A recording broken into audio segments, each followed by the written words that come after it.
तो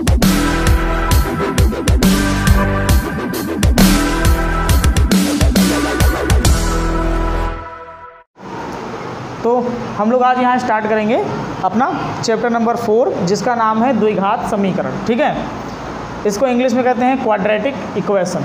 ठीक, अब यहाँ पर द्विघात समीकरण आपको समझना है कि मेन द्विघात समीकरण होती क्या है। तो एक इसमें लिखो मूल द्विघात समीकरण। मूल द्विघात समीकरण, मूल द्विघात समीकरण का जो फार्मूला होता है वो होता है ax² + bx + c = 0। ठीक है, सभी की तुलना इससे करके a, b, c के मान निकाले जाते हैं। ऐसे समीकरण जिनकी घात 2 होती है वे कहलाते हैं द्विघात समीकरण। सपोज दैट फॉर एग्जाम्पल आपके पास है 2x² + 4x + 8। अब यहाँ पर अगर देखो तो इसकी जो सबसे बड़ी घात है वो क्या है 2, इसलिए ये क्या होगा द्विघात समीकरण होगा। आया समझ में। इसके अलावा जैसे मैं लिख दूँ x³ + x² + 3x + 8, तो ये क्या द्विघात समीकरण है? नीचे वाला ये द्विघात समीकरण नहीं है, ये त्रिघात है। कौन सा है? क्योंकि इसकी घात कितनी है? सबसे बड़ी घात 3 है, इसकी सबसे बड़ी घात क्या है 2। तो जिनकी घात सबसे बड़ी 2 होती है वे क्या होते हैं? द्विघात समीकरण होते हैं। ठीक, चलो इतनी बात समझ में आ गई कि द्विघात समीकरण होता क्या है, क्वाड्रेटिक इक्वेशन। अब आते हैं, जैसे आपका एक एग्जाम्पल लेते हैं।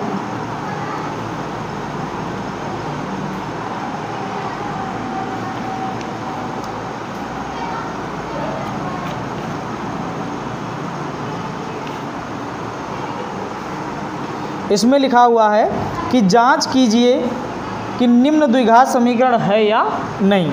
और क्वेश्चन पहला आपको दिया, देखो जांच करना है कि ये द्विघात समीकरण है कि नहीं। क्वेश्चन है x - 2 का होल ऑफ स्क्वायर + 1 = 2x - 3। आपको चेक करना है कि ये जो आया है ये द्विघात समीकरण है कि नहीं। तो इसको थोड़ा सा हल करेंगे। कैसे? यहाँ पर एक फार्मूला लगेगा, बताओ कौन सा लगेगा? अभी बताया था। ये कौन सा फार्मूला बन रहा है यहाँ पर, बताओ नैन्सी। हाँ, a - b का होल स्क्वायर।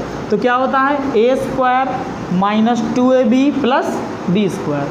ठीक है, ये फार्मूला होता है a - b का whole of square = a² - 2ab + b²।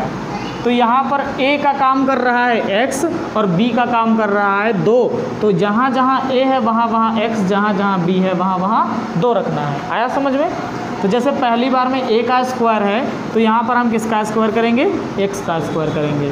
फिर माइनस लगा है तो हम माइनस लगाएंगे। 2 लिखा है 2 लिखेंगे। a लिखा है तो a की जगह पे क्या लिखेंगे? x लिखेंगे। ठीक है, गुणे का निशान बीच में छुपा होता है। b लिखा है तो b की जगह क्या लिखेंगे? 2 लिखेंगे। प्लस लगा है प्लस लगाएंगे। b² लिखा है तो b की जगह कौन है? 2, तो 2 का स्क्वायर हो जाएगा बराबर यहाँ 2x - 3। आया समझ में? अब देखो कैसे करेंगे। x² - 2 दूनी 4x + 2 का स्क्वायर कितना होता है? 4 होता है। ठीक है, बराबर 2x - 3। अब यहाँ से एक और काम करो, x², ये x वाला है ये भी x वाला है।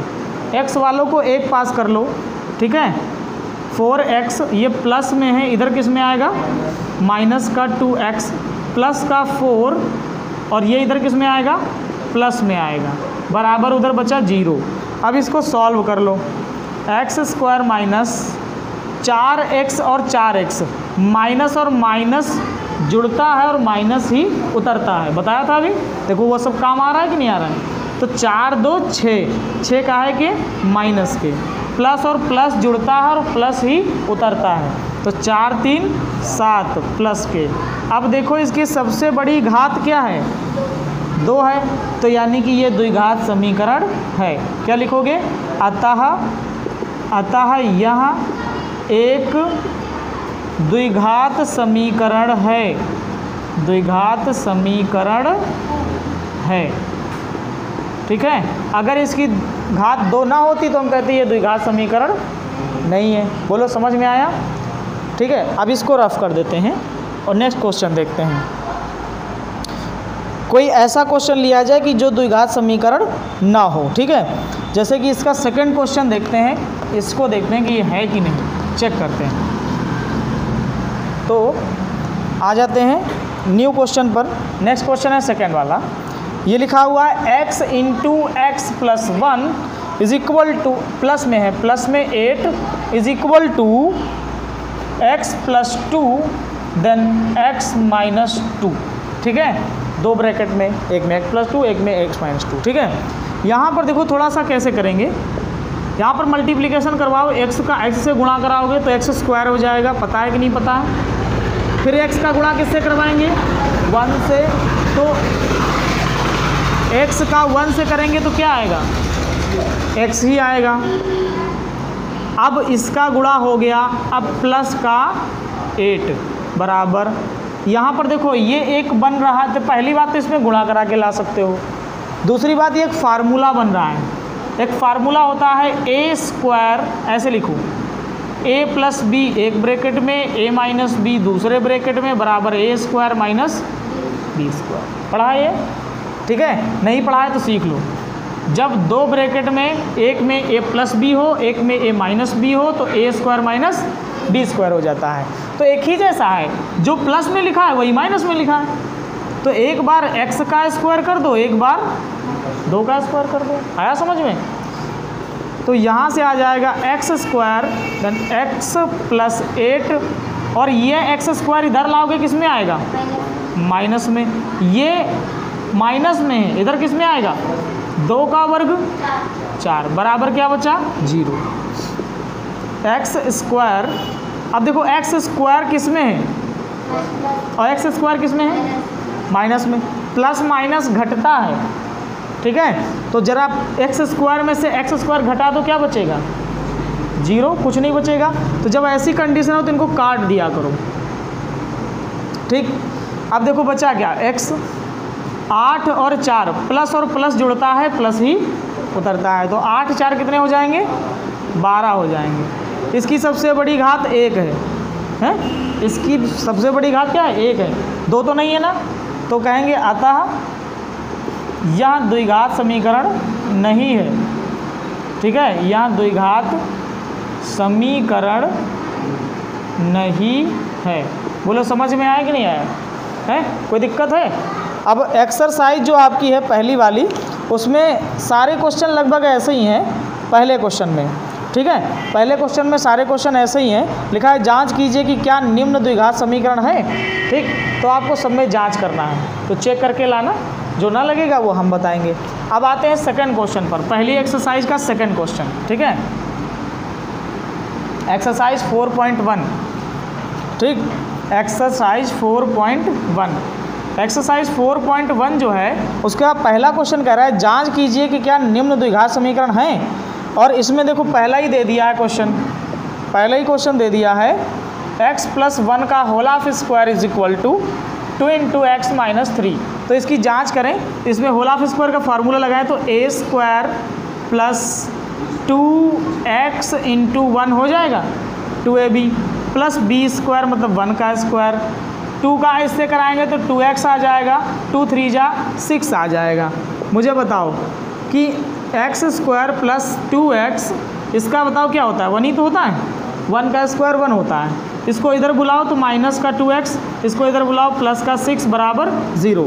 यहाँ पर करो x स्क्वायर 2x और 2x प्लस में माइनस में क्या होगा? कट जाएगा। प्लस और प्लस जुड़ता है, प्लस ही उतरता है। 6 कितना हो जाएगा? प्लस का 7 हो जाएगा। इसकी सबसे बड़ी घात क्या है? 2 है। तो ये कौन सा समीकरण है? द्विघात समीकरण है। आया समझ में? तो बस यही देखा करो कि सबसे बड़ी घात क्या है। अगर उसकी बड़ी घात 2 है तो फिर उसे द्विघात समीकरण कहेंगे। ठीक है, और अगर कोई और घात है तो उसे द्विघात समीकरण नहीं कहेंगे। आया समझ में? 1 हो, 3 हो, 8 हो, 10 हो, 11 हो, 12 हो, कोई भी घात हो वो द्विघात समीकरण नहीं कहलाएगा। और अगर घात उसकी 2 है तो द्विघात समीकरण कहलाएगा।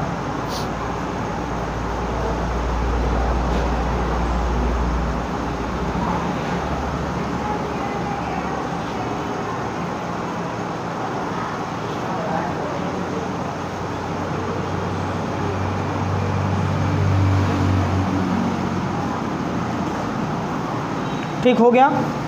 अब आते हैं सेकंड क्वेश्चन पर।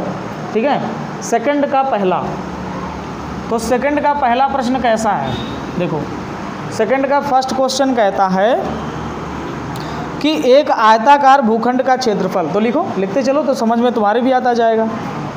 लिखो क्षेत्रफल, आयताकार भूखंड का क्षेत्रफल, आयताकार भूखंड का क्षेत्रफल, क्षेत्रफल दिया है 528 मीटर स्क्वायर। आयताकार भूखंड का क्षेत्रफल 528 मीटर स्क्वायर है। ठीक, शॉर्टकट में लिख लो। अब क्वेश्चन क्या बोला है, क्षेत्र की लंबाई, लिखो क्षेत्र की लंबाई, क्षेत्र की लंबाई, क्षेत्र की लंबाई चौड़ाई के दोगुने से, चौड़ाई के दोगुने से, चौड़ाई के दोगुने से एक अधिक है, चौड़ाई के दोगुने से एक अधिक है।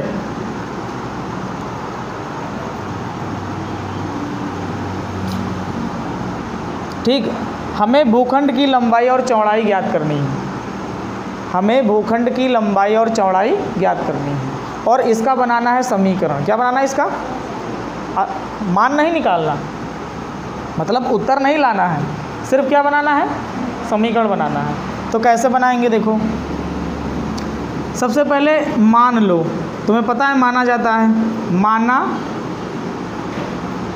लंबाई बराबर क्या है, लंबाई बराबर माने कि चौड़ाई माने, बताओ।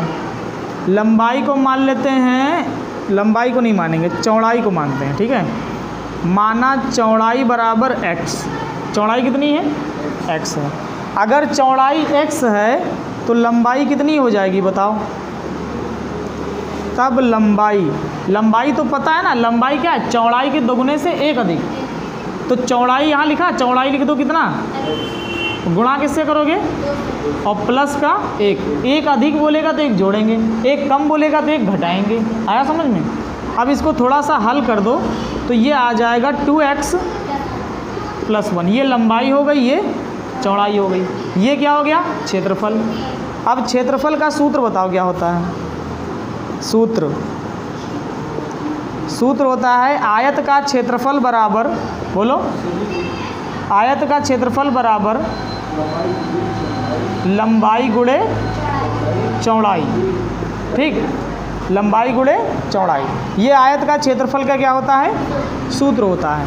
अब क्षेत्रफल आपको पता है तो जहाँ क्षेत्रफल लिखा है वहाँ क्षेत्रफल का वैल्यू रख दो। क्षेत्रफल की वैल्यू क्या है, 528, तो ये क्षेत्रफल लिखा है, इसकी जगह पे हम क्या लिख देंगे, बोलो, 528 बराबर, ये क्या लिखा है, लंबाई, लंबाई की जगह क्या लिखेंगे, जो लंबाई दी है, 2x + 1, चौड़ाई गुणे चौड़ाई, चौड़ाई कितनी है, x है।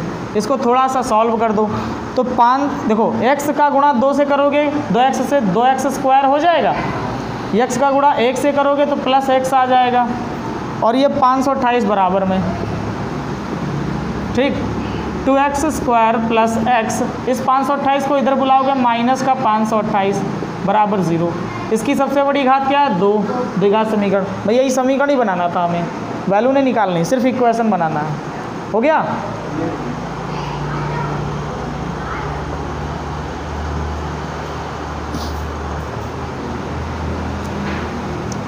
केवल इक्वेशन बनानी है, इनको सॉल्व नहीं करना है। नमस्ते, क्या हाल चाल है, कहाँ टहल रहे हो आजकल? बस आए थे आपके पास।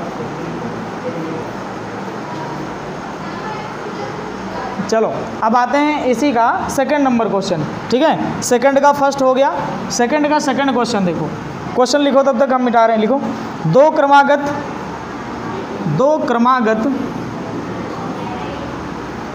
धनात्मक पूर्णांकों, दो क्रमागत धनात्मक पूर्णांकों का गुणनफल, दो क्रमागत धनात्मक पूर्णांकों का गुणनफल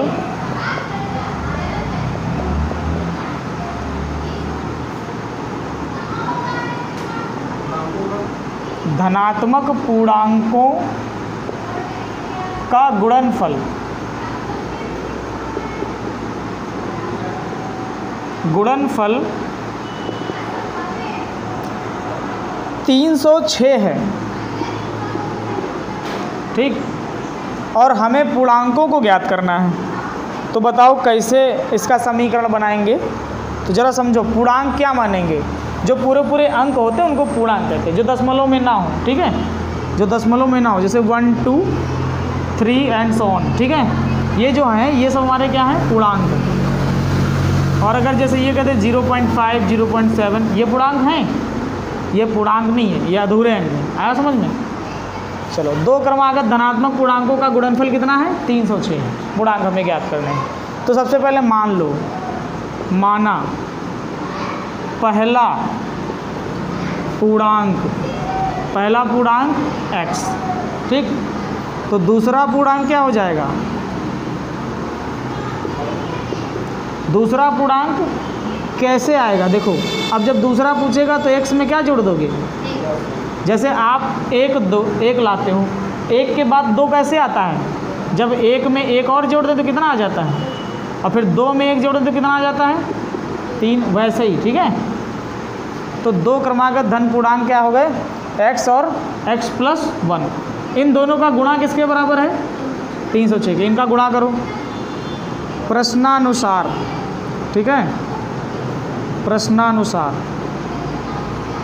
प्रश्नानुसार क्या हो जाएगा, इनका गुणनफल, दोनों का गुणनफल किसके बराबर है, 306 के। तो इनका गुणनफल करो, x गुणे x + 1 किसके बराबर होगा, 306 के। हल कर लो इसे, x का x से करेंगे x², x का 1 से करेंगे x आ जाएगा, 306 को इधर बुला लो, बराबर 0। ये बन गई समीकरण, ये हो गया, ठीक है।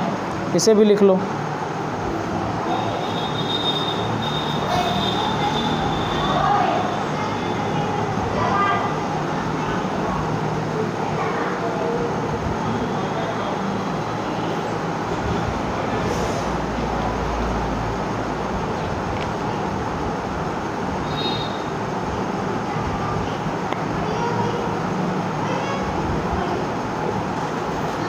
नोट कर लिया, ठीक है। इसके बाद में देखते हैं क्वेश्चन नंबर 3। क्वेश्चन नंबर 3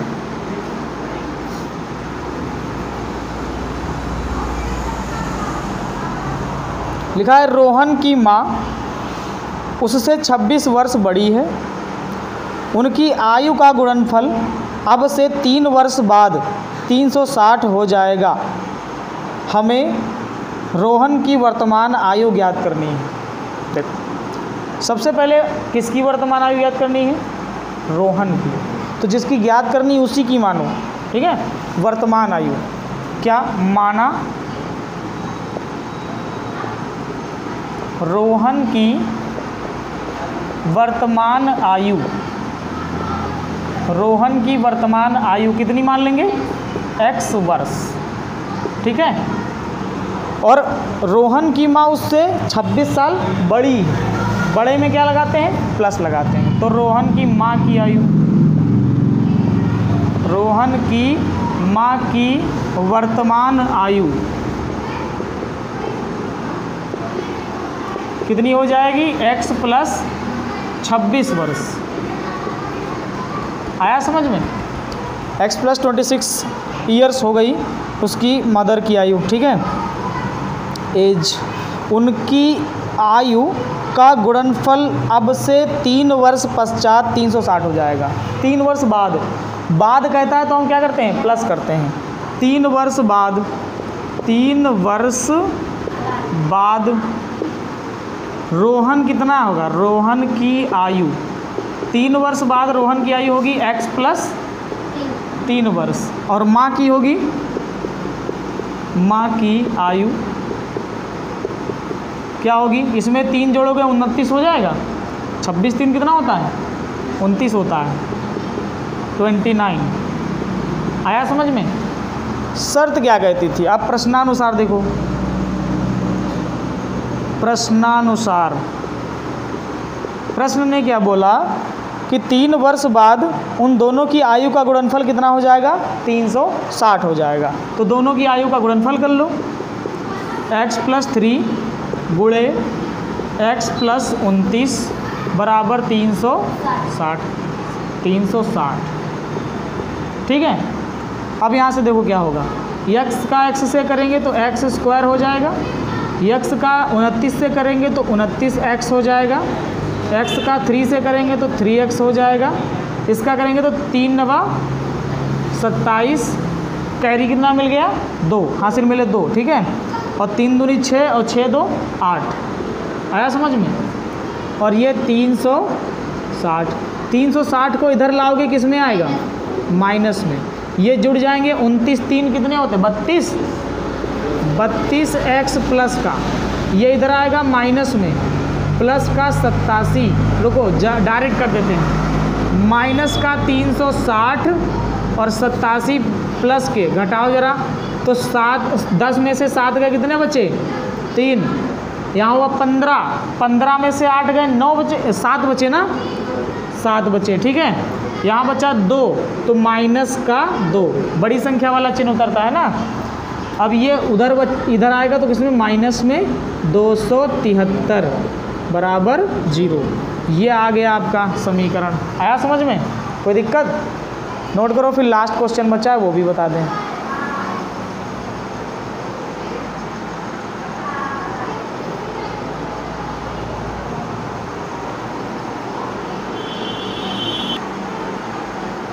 अब देखो क्वेश्चन नंबर 4, लास्ट क्वेश्चन है इसका, ठीक है।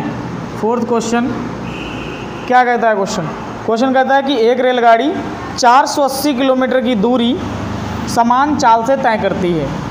यदि इसकी चाल 8 किलोमीटर प्रति घंटा कम होती तो वह उसी दूरी को तय करने में 3 घंटे अधिक लेती। हमें रेलगाड़ी की चाल ज्ञात करनी है, ठीक है। तो देखो रेलगाड़ी की चाल ज्ञात करनी है, उसी को मान लो, माना रेलगाड़ी की चाल, माना रेलगाड़ी की चाल क्या है, x किलोमीटर पर आवर, ठीक है, x किलोमीटर प्रति घंटा। अगर रेलगाड़ी की चाल x किलोमीटर प्रति घंटा है तो 480 किलोमीटर दूरी तय करने में कितना समय लगेगा। दूरी कितनी तय करी है, दूरी तय करी है 480 किलोमीटर। समय कितना लगेगा, समय निकाल लो। समय बराबर क्या होगा, देखो चाल बराबर होता है दूरी बटा समय, तो समय बराबर हो जाएगा दूरी बटे चाल। आया समझ में। तो दूरी बटे चाल, दूरी कितनी है 480 और चाल कितनी है x, ये हो गया समय, ठीक है। फिर देखो नेक्स्ट में क्या बोला, यदि चाल 8 किलोमीटर प्रति घंटा कम हो जाए, जितनी चाल है, जैसे ये चाल है, ठीक है, तो उसको कम कर दिया जाए प्रश्नानुसार, द्वितीय शर्तानुसार ऐसे बोल सकते हो। द्वितीय शर्तानुसार क्या हो जाएगा, x - 8, चाल कितनी हो जाए, चाल जो है पहले जितनी चाल थी उसकी 8 किलोमीटर क्या कर दी जाए, कम कर दी जाए। तो पहले मान लो 10 था तो अब कितनी हो जाएगी 2, 8 घटा दो 10 में से। वैसे ही पहले कितनी थी, पहले चाल थी x किलोमीटर प्रति घंटा, ठीक। अब 8 किलोमीटर कम कर देना, 8 किलोमीटर प्रति घंटा क्या करना है, कम कर देना है। तो इसमें से कम करो मतलब क्या करना है, माइनस करना है। तो x - 8 किलोमीटर प्रति घंटा। आया समझ में। अब इतनी चाल हो गई, ठीक। जब इतनी चाल हो जाती है तो वही दूरी तय करने में उसे 3 घंटे अधिक लगता है। मतलब 480 किलोमीटर की दूरी उतनी ही तय करनी है, 480 किलोमीटर की, लेकिन उसे अब समय 3 घंटे ज़्यादा लगेगा, ठीक। यानी कि ऐसा कर सकते हैं कि पहले इसमें फार्मूला लगाओ, समय बराबर क्या होगा, दूरी बटे चाल। दूरी कितनी है 480, चाल कितनी है, चाल का x माइनस 8। ठीक, ये समय हो गया। लेकिन अब समय कितना लग रहा है, 3 घंटे अधिक लग रहा है पहले जितना लग रहा था।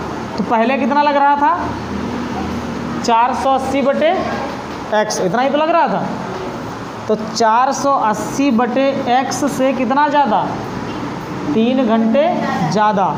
यानी कि अगर हम इस समय को 480 बटे x माइनस करें, किसको, x माइनस 8 बटे, नहीं 480 बटे x माइनस 8, तो इसके बराबर क्या लिखेंगे 3, क्योंकि 3 घंटे ज़्यादा, मतलब दोनों का अंतर करेंगे तो कितना आएगा 3 घंटे आएगा। पहले वाले से 3 घंटे ज़्यादा, मतलब इसको इधर रखना होगा, उसको उधर रखना होगा। ठीक है, 480 बटे x माइनस 8 माइनस 480 बटे x, ऐसे रखना होगा। अब कराओ इसमें एलसीएम वगैरह लो, तो इसमें एलसीएम लोगे तो कितना मिलेगा, देखो एलसीएम मिलेगा x इंटू एक्स माइनस 8। ठीक, इसका गुणा इधर करोगे तो आ जाएगा 480 x माइनस, इसका गुणा इधर करोगे तो 480 x आ जाएगा। और फिर देखो 480 कहाँ है माइनस का, ये भी कहाँ है माइनस का, तो माइनस माइनस क्या बन जाएगा प्लस। 8 जीरो में 0, ठीक है, 8 64, हासिल 6 आए, 8 चौके 32 और 32 6 कितने होते हैं 38, 38 से तो होते हैं। ये हो गया गुणा। बराबर में क्या चल रहा है, बराबर में 3 चल रहा है, भूल मत जाना। ठीक है, अब 480 में से 480 घट गए तो क्या बचा, कुछ भी नहीं।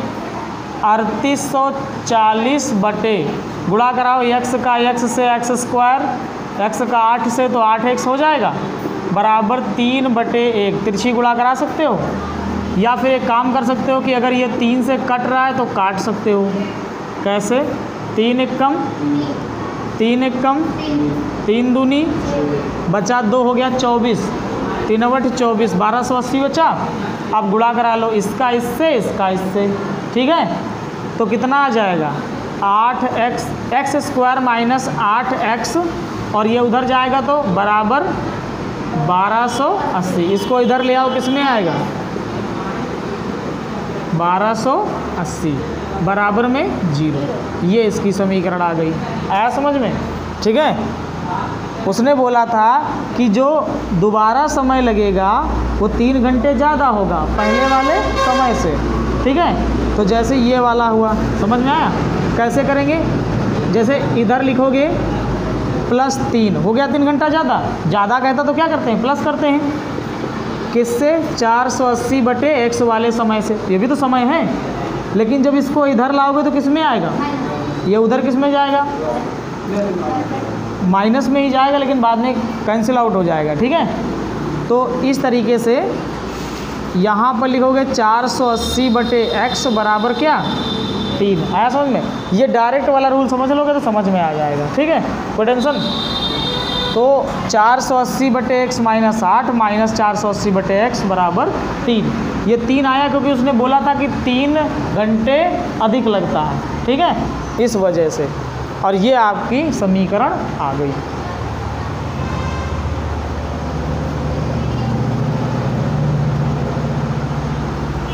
ठीक, तो इसे नोट कर लो। आज की क्लास में इतना ही रखते हैं, कल अपनी एक्सरसाइज 4.2 के साथ मिलेंगे। ठीक है, कल ये सब रिवाइज करके आना। एक्सरसाइज 4.2 हम लोग कल फिर से पढ़ेंगे।